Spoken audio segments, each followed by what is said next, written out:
তার মহিমা সে আসতে চাইছে, হয়ে গেল। আপনার বাড়ির পূজা হচ্ছে এলাকার সব থেকে পুরনো, প্রায় 230 থেকে 240 বছরের পূজা আপনাদের। ওই পাঠাকোপ হবে, আমাদের এখানে ঘোষপুকুর বলে যে পুকুরটা আছে, ওই ঘোষপুকুরে পাঠাকে স্নান করাতে নিয়ে গেছি। বাড়িতে একটা ভয় কাজ করছে, দেবীর কোপ। এবং ও বাবা, এটা তো পুরো দুর্গা ঠাকুরের মতো। এই যে রাস্তা দিয়ে দেখতে পাওয়া যায়, নবরাত্রির 9টা ঘট আপনার বাড়িতে প্রতিষ্ঠিত হয় এবং এই 4 দিনেতেই এই নবরাত্রির আরাধনা মানে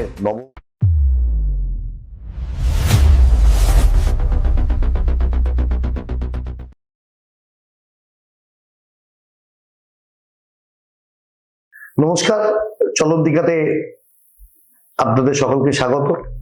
বলেছিলাম ইতিহাসের অধরা মাধুরী নিয়ে ফিরবো। আজ মূলত যে ইতিহাসের কথা আপনাদের বলবো সেটা বাংলার আদি দুর্গাপূজা, অর্থাৎ এই বাসন্তী নবরাত্রি, চৈত্র মাসের এই যে নবরাত্রিতে যে পূজা, সেটা বাংলার আদি দুর্গাপূজা। অন্তত মার্কেন্ডেয় পুরাণ থেকে আমরা সেটাই পাই। পরবর্তী সময়ে ইতিহাসের দুটি ধারা এবং পৌরাণিক ধারা অন্য কথা বলে। কেউ বলেন যে রামচন্দ্র অকাল বোধন করেছিলেন, তাই শরৎকালে পুজো হয়েছিল, বা কেউ বলেন যে না, এটা কীর্তিবাসী রামায়ণের একটা সংযোজন। তার কারণ হিসাবে যেটা সেখানে দেখানো হয়েছে যে বসন্তকালে যে মূল দুর্গাপূজাটি হতো, সেই দুর্গাপূজার সময় এই আমাদের তখনকার যা আবহাওয়া, সেখানেতে পক্স রোগের একটা প্রাদুর্ভাব ছিল, বসন্ত রোগের একটা প্রাদুর্ভাব ছিল। সেই কারণেই নাকি যে মানুষ আনন্দে সামিল হতে পারতেন না, এটাকে শিফট করা হয় শরতের শারদিয়াতে। তো যাই হোক, পুরাণের এবং পৌরাণিক কাহিনী এবং ইতিহাস দুটো ধারায় বিভক্ত। এক্ষেত্রে আমরা মূলত আজকে যেটা নিয়ে আলোচনা করব সেটা একেবারে বাসন্তী পূজা, কারণ এটাই বাংলার আদি দুর্গাপূজা, মার্কেন্ডেয় দুর্গাপূজা, মার্কেন্ডেয় পুরাণ অনুযায়ী। তো সেই জায়গায় দাঁড়িয়ে আমরা বহু খোঁজ খবর নিয়েছি এলাকায়, আমাদের এলাকায় অন্তত এই চণ্ডীতলা, শ্রীরামপুর সারাউন্ডিং এলাকায়, যে কোথায় সব থেকে পুরনো বাসন্তী পূজা অনুষ্ঠিত হয়েছে। খোঁজ খবর নিয়ে আমরা যেটা পেয়েছি, প্রায় 230 থেকে 240 বছরের পুরানো একটি বাসন্তী পূজা পেয়েছি। এবং সব থেকে আশ্চর্যের বিষয়, সেটি আবার আমার পাড়াতেই। তো আজকে যার বাড়িতে এই পূজা হয়, সেই বেগমপুরের রীতবাড়ি, উত্তরাদানের রীতবাড়ি, আজকে আমরা পেয়ে গেছি সেই বাড়ির উত্তরসূরি সৌভিক রীতকে। সৌভিক বাবু, আপনাকে নমস্কার। তো সব থেকে পুরনো পূজা বাসন্তী পূজা আমরা যেটা পেলাম, সেটা অনেক খোঁজ খবর নিয়েছি, মূলত যারা মৃৎশিল্পী তাদের কাছ থেকে, যারা টুকটাক এলাকার ইতিহাস নিয়ে আলোচনা করেন তাদের কাছ থেকে। তো সেটা দেখে যেটা জানা গেল যে আপনার বাড়ির পূজা হচ্ছে সব থেকে পুরনো, এলাকার সব থেকে পুরনো, প্রায় 230 থেকে 240 বছরের পূজা আপনাদের। তো সেই জায়গায় আজকে একটু যদি আপনার পারিবারিক ইতিহাস, মানে ঠিক কোন সময় পূজাটা শুরু হয়েছিল, বা আপনার কোন পূর্বপুরুষ তিনি এই পূজা শুরু করেছিলেন, তো সেটা যদি একটুখানি দর্শকদের সামনে যদি একটু বলেন। তো আমার বাবার নাম হচ্ছে গোষ্ঠবিহারী রীত। ওনার মুখ থেকে যেটা আমি শুনেছি, যেটা ওনার বাবার নাম ছিল সন্তোষ রীত, তার বাবার নাম ছিল মতিলাল রীত, তার বাবার নাম ছিল গোবর্ধন রীত। তা গোবর্ধন রীতের আমল থেকে পুজোটা চালু হয়েছে। কিন্তু গোবর্ধন বাবুর যখন মোটামুটি বয়স 25-26 বছর, তখন ওনার পুত্র মতিলাল রীত তখন ছোট খুবই, তো সেই সময় থেকে পুজোটা চালু হয়েছে। তা বাবা যেটা গল্প করেছেন আমাদের কাছে, এটাই আমাদের শোনা কথা। তো গোবর্ধন বাবু আর মতিলাল রীত তখন ছোট, তখন থেকে পুজোটা চালু হয়েছে। দেখুন, আপনার বাড়িতে বহুদিন আগে আমরা কিন্তু পুরনো ঠাকুর দালান দেখেছি, এবং পুরনো ঠাকুর দালানের পাশে যেটা বেলতলা, যেখানে মূলত দেবীর অধিবাস হয়, সেই বেলতলা দেখেছি, এবং সেটা বিভৎস বড় গাছ। এবং আমরা তখন ছোটবেলায় আপনাদের বাড়িতে ওখানে আমরা বেল পেকে পড়তো, আমরা সেই বেল কুড়িয়ে এনে, তখন বেল খাওয়ার একটা রেওয়াজ ছিল, সেটা আমরা করেছি। এবং যতদূর মনে করতে পারছি, বেল গাছের পাশে একটা লেবু গাছও ছিল, বাতাবি লেবুর গাছ ছিল, এবং বড় সদর ছিল, এবং সদর দরজা যেটা ছিল সেটার বাইরের দিকে একটা খিলেন করা ছিল, মানে আপনাদের বাড়ির ঢোকার মুখে। সুতরাং এই যে 250 বছরের দুর্গাপূজা, কিন্তু একটা জিনিস আমরা দেখেছি, মাঝে বোধহয় কিছু সময় একটা পিরিয়ডে দুর্গাপূজা বা বাসন্তী পূজা, এই সময় বাসন্তী পূজা বন্ধ ছিল। বন্ধ ছিল, মোটামুটি ওটা বন্ধ ছিল প্রায় নিয়ার অ্যাবাউট 70 থেকে 80 ইয়ার্স, মোটামুটি 70 থেকে 80 বছর বন্ধ ছিল। এই বন্ধের কারণ কি? আমি একদম আরেকটু স্পেসিফাই করে বলি, সেই অর্থে দেখতে গেলে বৈভবের অভাব আমরা ছোটবেলায় যা দেখেছি সেটা কিন্তু ছিল না, মানে অর্থনৈতিক অসুবিধে কিন্তু আমার মনে হয় ছিল না, আমি জানি না তার আগের ঘটনা। অর্থনৈতিকভাবে চিরকালই আপনারা সুদৃঢ় সেই অর্থে, মানে অন্তত একটা পূজা করা যায়। কিন্তু অবশ্যই। এই রেওয়াজ আমরা দেখেছি কিন্তু যে বাসন্তী অষ্টমীর দিন বাড়িতে নিরামিষ খাওয়া হতো আপনাদের, কারণ আমরা ছোটবেলায় নিমন্ত্রিত থাকতাম এবং লুচি আলুর দম বোঁদে এটা খাওয়ার একটা চল ছিল। ওই জন্যই জানতে চাইছি যে বন্ধের কারণটা কি? তো বন্ধের কারণটা কিন্তু আমি কিন্তু পারফেক্ট বলতে পারবো না, তবে বাবার মুখে যেটা শুনেছি কোনো পারিবারিক কারণে, বাবার যারা আর কাকা টাকা ছিল তাদের সঙ্গে কোনো পারিবারিক কারণের জন্য মনে হচ্ছে বন্ধ হয়ে গেছিল। পরবর্তীকালে তো আবার আমার বাবা বেঁচে থাকাকালীন আবার পুজো চালু করা হলো। 2013 সালে আমরা আবার পুজো চালু করলাম। এই যে টানা প্রায় 26 বছর পুজোটা আবার কন্টিনিউ হচ্ছে। 26 বছর না, 13 বছর। 13 বছর ভুল বললাম, 13 বছর যে কন্টিনিউ হচ্ছে সেটা আপনার হাত ধরেই হলো। না ঠিক আছে, মোটামুটি আমার হাত ধরেই হয়তো হয়েছে। বাবা তখন অনেক করে বললো যে আবার ছেলে পুজোটা চালু করতে হবে, চালুটা করা হলো আবার, তা চলছে এখন। এবং খুব আশ্চর্যের বিষয় আমরা একটা জিনিস দেখেছি, আপনার ঠাকুর দালানে উপরে তো একটা সিম্বল ছিল লোহার, হ্যাঁ লোহার ছিল, একটা গোল চাকতি গোল ছিল, চাকতি ছিল। চাকতি থেকে উপর দিকে একটা তীরের মতো বেরিয়ে হ্যাঁ, গিয়েছিল, ত্রিশূল টাইপের দুপাশে তীরের মতো বেরিয়ে গিয়েছিল, ছিল, আর নিচের অংশটা এর সঙ্গে মাউন্ট করা ছিল। মাউন্ট করা ছিল। তো এটা কিসের সিম্বলিক, এটা কিসের সিম্বল? এই সিম্বলটা আমাদের বাড়িতে যখন আমাদের ঠাকুর দালানটা তৈরি হয়, তো তখন বাবা বলতেন যে তখনকার দিনে যে আমাদের এই ঠাকুরের যে একটা রীতিনীতি যে ছিল সেইটাকে করেই যে বাবার ঠাকুর দাদা যারা ঠাকুর দালান তৈরি করে যে পুজো চালু করেছে সেই রীতি মেনে ওইটাকে ওপরে লাগানো হয়েছিল ওটা। আচ্ছা, এই যে বিশাল একটা বেলগাছ দেখেছিলাম, এই বেলগাছ কি ওই বেলতলা হিসাবেই বেলগাছ? একদম একদম একদম, তখনকার বেলগাছটা ছিল, মানে ঠাকুর পুজো যখন শুরু ছিল, কারণ বেলগাছটাকে যে বহরে আমরা দেখেছি তাতে একদম বলে দেওয়া যায় যে বহু পুরনো বেলগাছ, বহু পুরনো বেলগাছ। আপনার হাত ধরে যে নতুন করে চালু হলো সেই সময়ের কথাটা একটু বলুন। এই যে 13 বছর আগে আবার আপনি নতুন করে ধরলেন পুজোটাকে আবার, সেটা একটুখানি গল্পটা বলুন। সেটা গল্পটা হচ্ছে, বাবা বললেন যে আবার পুজোটা চালু করা হোক, চালু করা হলো। বাবা বলছে যে আমি তো অনেক ছোটবেলায় পুজো দেখেছি, আমার কিছু কিছু হালকা মনে আছে। তো বাবার বাবা মানে আমার দাদুর মুখ থেকে বাবা তো সব ঘটনা শুনেছিলেন, তা ঘটনাগুলো সব বাবা একদিন আমাদের বসে বাড়িতে সব নোটিং করালো, বললো সেই ঘটনাগুলো ভালো করে লেখ। তা লেখার পরে বাবা বললো ঠিক এই রীতি মেনে আমাদের পুজো আবার চালু কর। তা বাবার অনেক ইচ্ছা ছিল যে আমি থাকাকালীন একবার ভালো করে পুজোটা হোক, তা আবার নতুন করে পুজো চালু করা হয়ে গেল। এবং আপনার বাড়ির পুজোর একটা বিশেষত্ব আছে, আমি যতটুকু খোঁজ খবর দিয়ে যতটুকু দেখেছি, যে এই নবরাত্রির 9টা ঘট আপনার বাড়িতে প্রতিষ্ঠিত হয় এবং এই 4 দিনেতেই এই নবরাত্রির আরাধনা, মানে নব দুর্গার আরাধনা সেখানে আপনার হয়। নবপত্রিকা সেটা আপনার বাড়িতে হয়। ইতিহাস থেকে যেটা পাওয়া যায় যে রাজা সুরত এই পুজো এই সময় শুরু করেছিলেন এবং তিনি প্রজাবৎসল রাজা ছিলেন। শত্রুর কাছে পরাজিত হয়ে প্রাণে বাঁচতে তিনি একটি বনে আশ্রয় নেন, সেখানে মেধামুনির আশ্রম দেখতে পান এবং মেধামুনির আশ্রমে তিনি আরেকজন সম্প্রদায়, বৈশ্য সম্প্রদায়ের মানুষ সমাধিকে খুঁজে পান এবং তারা মূলত মাটি দিয়ে প্রতিমা তৈরি করে এবং সেই প্রতিমা পুজো করেন এবং 3 বছর টানা প্রতিমা পুজো করেন এবং প্রতিমার বরেতে আবার তিনি রাজ্যপাট ফিরে পান। সেই থেকেই বাসন্তী পূজা এই সময় চলে আসছে।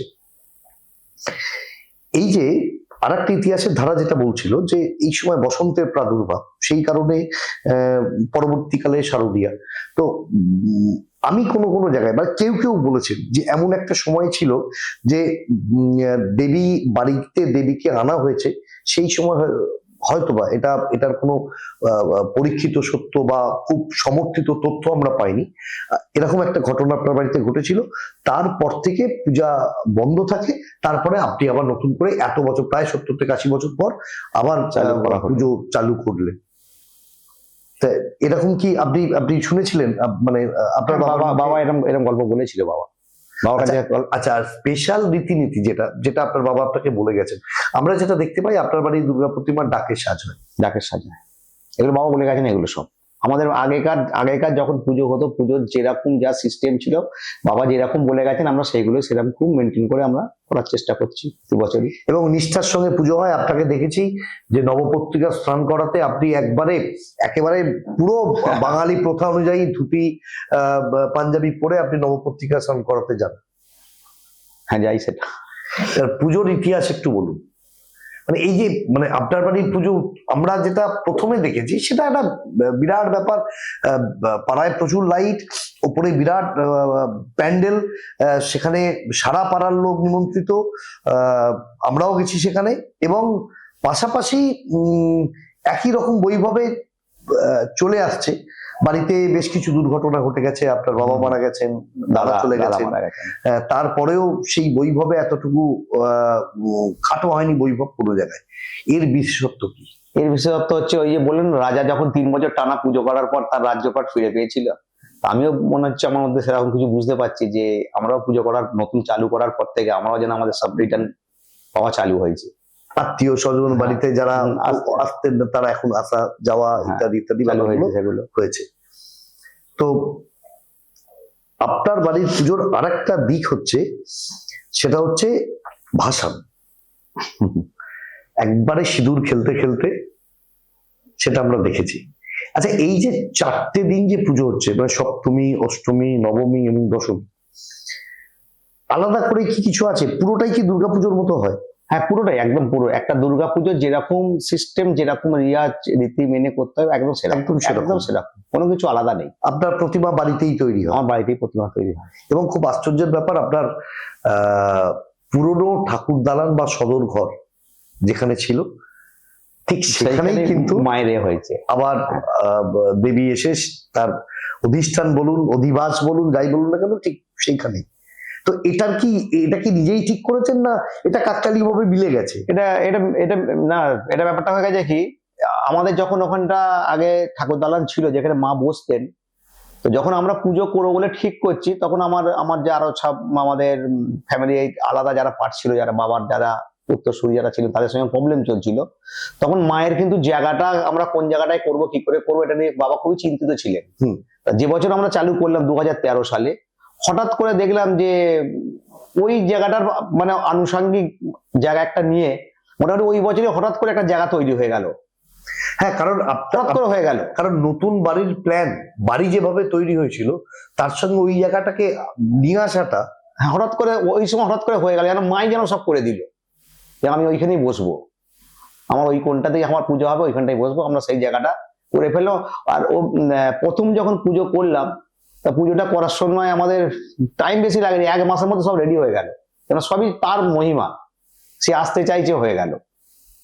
আচ্ছা, আরেকটা কথা বলি, এই যে 200 বছরের প্রায় 230 বছর আগে পুজো হতো, এবং আপনার বাবার স্মৃতিতে তার ছোটবেলায় সেই পুজো আপনারা দেখেছেন, মানে আপনার বাবা দেখেছেন, সেই গল্প আপনাদের করেছেন। বর্তমানে আধুনিকতার ছোঁয়া কি কোনো জায়গায় লেগেছে? মানে আড়ম্বর তো ঠিক আছে, কিন্তু সেই আধুনিকতা ধরুন আগেতে হয়তো হ্যাসাক জেলে হতো, এইগুলো তো সময়ের সাথে সাথে কিছু চেঞ্জ তো হবেই সেগুলো। এখন তো আর হ্যাচাক জেলে তো পুজো হবে না। আগেকার যেরকম একটা কথা জানতে ইচ্ছা করে, এখন তো প্রতিমা ধরুন ভ্যানে করে নিয়ে গিয়ে ভাসান করা হয়। হ্যাঁ হ্যাঁ, 200 বছর আগে ভ্যানের কনসেপ্ট ছিল, তখন ভ্যানের কনসেপ্ট ছিল এগুলো। তখন কি ভাসান অন্য কিছু ভাবে হতো এরকম? না, ওগুলো তখন সেই বাঁশ বেঁধে বাঁশে করে নিয়ে যাওয়া হতো, তখন কাঁধে করে বাবা বলেছেন ওইটা ওরকম করা হতো, কাঁধে করে নিয়ে যাওয়া হতো বাঁশ বেঁধে। কিন্তু যখন এখন মানে কালের টাইম সব চেঞ্জ হয়ে এখন আধুনিকতা হয়েছে, আধুনিক আমাদের সিস্টেম হয়ে গেছে, ভ্যানে করে এখন ঠাকুর নিয়ে যাওয়া হয়। কিন্তু আপনাদের পোশাকে আধুনিকতা এখন ধরা পড়ে না, পাঞ্জাবিতে কাজ থাকে কিন্তু পোশাকটা বাঙালির মতোই থাকে। এবং আমরা ম্যাডামকে দেখেছি, বৌদিকে দেখেছি, যাই বলুন না কেন দেখেছি, উনি একদম 8 পৌরে শাড়ি পরেন, মানে বাংলার 8 পৌরে শাড়ি। শাড়ির কোয়ালিটি হয়তো বেনারসি, কিন্তু শাড়িটি 8 পৌর ভাবেই পরেন। এবারে দেখুন, বাড়িতে পুজো যখন হয় তখন সবাই কিন্তু বাড়ির লোকেরা কিন্তু সবাই চেষ্টা করে যে আগেকার দিনে যেরকম যে রেয়াজ রীতি ছিল সেরকম ধরে আমরা কিছু করতে চাই, তার সঙ্গে কিছু আধুনিকতা তার সঙ্গে ছোঁয়া লেগে গিয়ে দুটোকে মিক্সড হয়ে একটা জিনিস তৈরি হয়ে যায়। এখনো দেখা যায় 5 থেকে 10টি ঢাক বাড়িতে আসে, তারা কি থাকে এখানে? হ্যাঁ থাকে, এখানেই থাকে। ষষ্ঠীর দিন বিকেলবেলা সব চলে আসবে। আচ্ছা, বিসর্জন করার পরে দশমী একাদশীর দিন সব বাড়ি যায়। আচ্ছা, কোথা থেকে তারা আসে? মেদিনীপুর? তারা সব আসেন না, তারা মেদিনীপুর না, তারা বর্ধমান থেকে আসে। বর্ধমান থেকে। থেকে। এবার একদম সরাসরি পুজোর দিকগুলোতে চলে আসি। প্রচুর মানুষের জনসমাগম। আপনার ব্যবসায়িক ক্ষেত্রে যারা আছে তারা নিমন্ত্রিত। আমি বিগত দিনে আপনার বাড়িতে পূজার অনুষ্ঠানে গিয়ে আমি দেখেছি এক মুসলিম সম্প্রদায়ের মানুষ হাতে চন্দন নিয়ে আপনার বাড়িতে যারাই যাচ্ছে মাথায় চন্দনের ফোঁটা তিনি পরিয়ে দিচ্ছেন। আজকে এই মানে যেখানে ধর্মীয় সংকীর্ণতা খুব বেশি করে মাথা চাড়া দিচ্ছে, সেই জায়গায় দাঁড়িয়ে এই এক সম্প্রীতির বার্তা। এবং আপনি এর আগে যেটা বললেন যে আপনি একদম মানে মা নিজেই আসতে চাইছেন, খুব তাড়াতাড়ি ব্যবস্থা হয়ে গেল। তো এই সবকিছু নিয়ে এই যে এত এত লোকের সমাগম আপনি যেটা করে থাকেন, সেটা দিয়ে আপনি সমাজকে কি বার্তা দিতে চাইছেন? দেখো কৌশিক, আমার বাড়িতে যে পুজোটা হয় তখন এখানে ধর্ম নির্বিশেষে সকল মানুষ আসে। আমার কাছে হিন্দু মুসলিম কেউ আলাদা নয়, সবাই এক।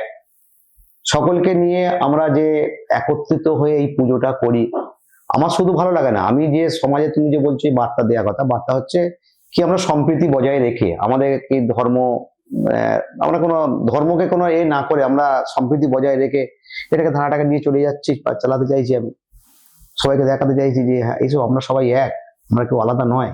একদম মানে এটা এটা এটা দেখেছি, এটা লক্ষ্য করেছি। আর এত মানুষের সমাগম, প্রায় আমি যদি খুব ভুল না বলি এই 4 দিনে প্রতিদিন প্রায় 500 জন মানুষ, 400 থেকে 500 জন মানুষ আপনার বাড়িতে প্রতিনিয়ত আসা যাওয়া করে। এবং সেই সময় রাস্তাঘাট মানে এটা তো বাসন্তী পূজা, দুর্গাপূজা তো এখন সমস্ত জায়গায় ক্লাবে হয়, বাড়িতে ক্লাবে হয়, তখন একটা গমগম করে। কিন্তু আপনার পুজোতে মনে হয় যে আবার সেই মানে শরৎকালীন দুর্গাপূজা যেন ফিরে এসেছে এই বসন্তকালে বাসন্তী পূজাতে। তো এই এই এটা নিয়ে কি বলবেন? মানে এই যে এই ভালো লাগে, মানে আপনি পুজো করছেন, আপনার বাড়িতে লোক আসছে, ভালো লাগছে, কিন্তু ঠিক পাশাপাশি আমার মনে হয় আমরা যারা পাড়ায় বাস করি আমাদের মনে হয় একটা পুজো পুজো ভাব, এই যে বলি না যে পুজো পুজো ভাব এসে গেছে, সেটাতে আপনার কি মনে হয়? না, সেটা তো সেটা 1 মাস আগে থাকতে সেই ভাবটা তো এসেই যায়। যখনই আমার বাড়িতে আমাদের যে কাঠামো পুজোটা হয়, কাঠামো পুজো হয়ে গেল, যখনই প্রতিমা তৈরি কবে হয়? এটা হয় দুর্গাপুজো, এই যে আমাদের বাসন্তী দুর্গা মা পুজোর আগে আমাদের ঠাকুরমশাই যে তিথি উনি দেখেন, তিথি দেখে একটা বলে নিয়ার অ্যাবাউট 1 মাস আগে ওটা কাঠামো পুজোটা হয়। তাহলে তো সেটা হয়েও গেছে, হয়ে তো গেছে, হয়ে তারপরে তো মা চালু হয়েছে, তৈরি হওয়া শুরু হয়েছে।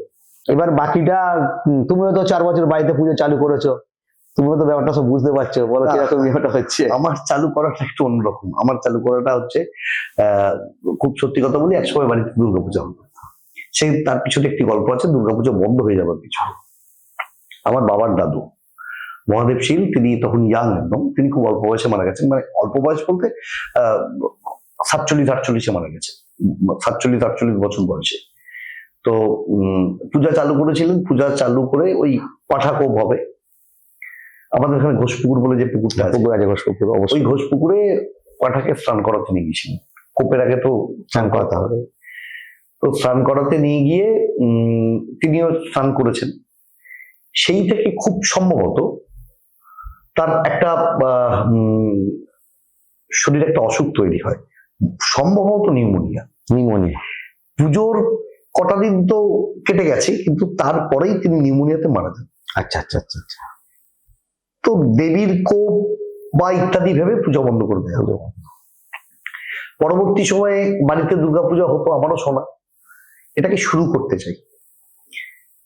তো শুরু যখন করতে চাই তখন আমার বাবার ছোট কাকা ছোট দাদুর সঙ্গে প্রথম কথা বলি যে একটা পুজো তো হতো, যদি করা হয় একটা জায়গাও নির্দিষ্ট হয়, আমার বাড়ি আর ছোট দাদুর বাড়ি পাশাপাশি প্লট, তার মাঝখানের একটা জায়গা রয়েছে, সেখানে পূজাটা হবে।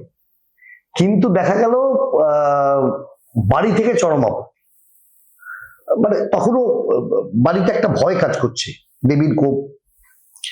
এবং এই ভয় থেকে এই ঘটনাটার পর থেকে এমন একটা জিনিস দাঁড়িয়ে গেল যে না থাক,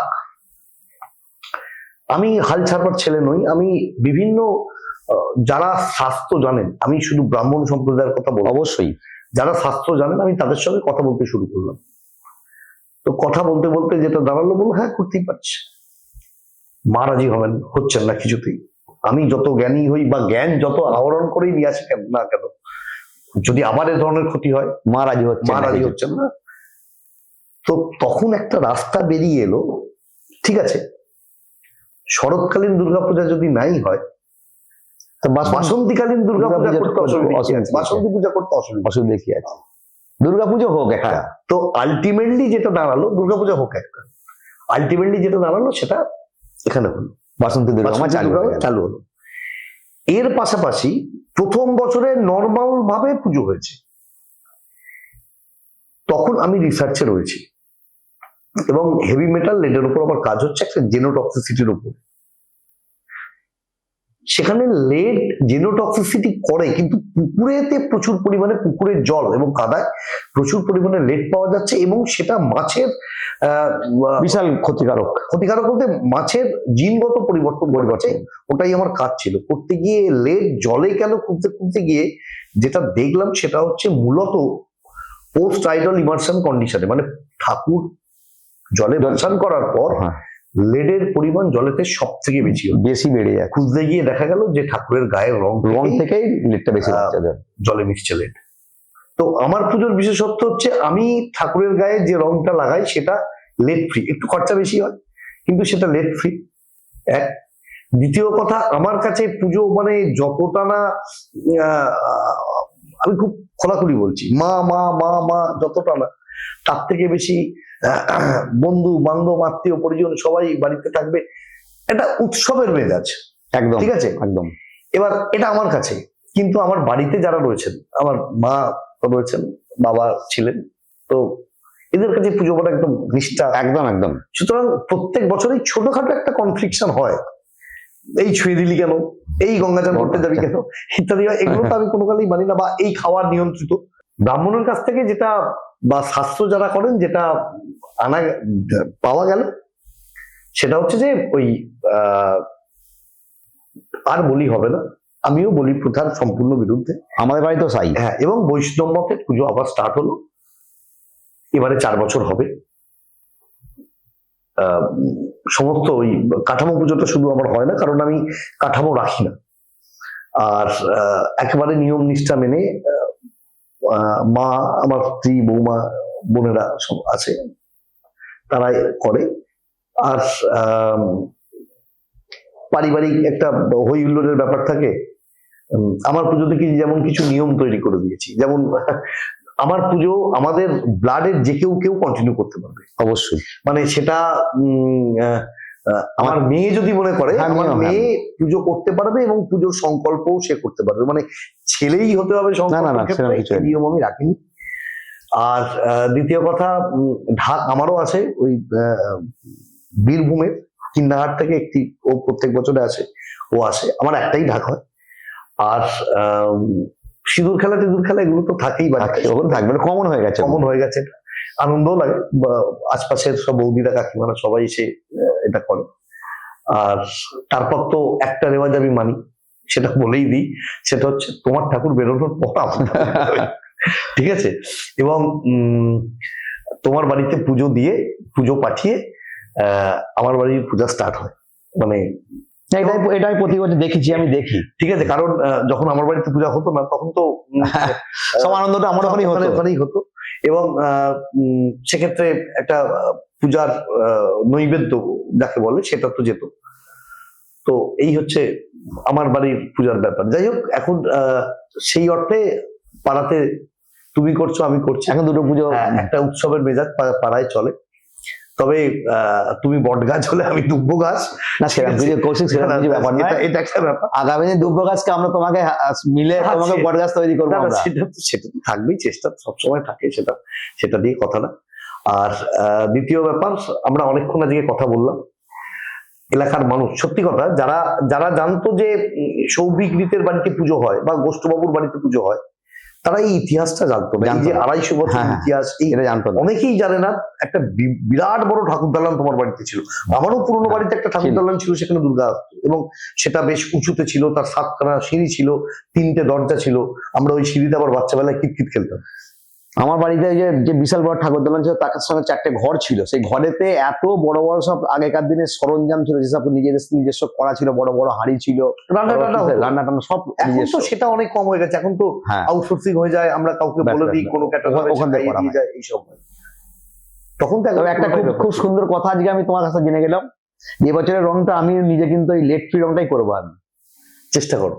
অবশ্যই করবো আমি জানতাম না এটা। এটা মানে লেট কিভাবে, এটা একটু বলে রাখি, মানে কিভাবে জেনোটক্সিসিটি করে, কিভাবে মানুষের ব্রেন এবং মানুষের ভাইটাল অর্গান গুলোর মধ্যে ঢুকে পড়ে কিভাবে চেঞ্জ করে দিয়ে তাদের মানে নিউপ্লাস্টিক চেঞ্জেস করে দিচ্ছে, মানে নিউপ্লাস্টিক চেঞ্জ মানে ভবিষ্যতে ক্যান্সার অবশ্যই সেটা করে দিচ্ছে, সেটা নিয়ে আমাদের কাজ। এবং আমরা লেডকে এখনো ছাড়িনি, আমরা লেড নিয়ে আরো কাজ আমাদের চলবে, আমরা চলছে। আমার সঙ্গে ঋষভ আছে, ঋষভ আমাদের এতেও রয়েছে, আমাদের চলন্তিকাতেও রয়েছে।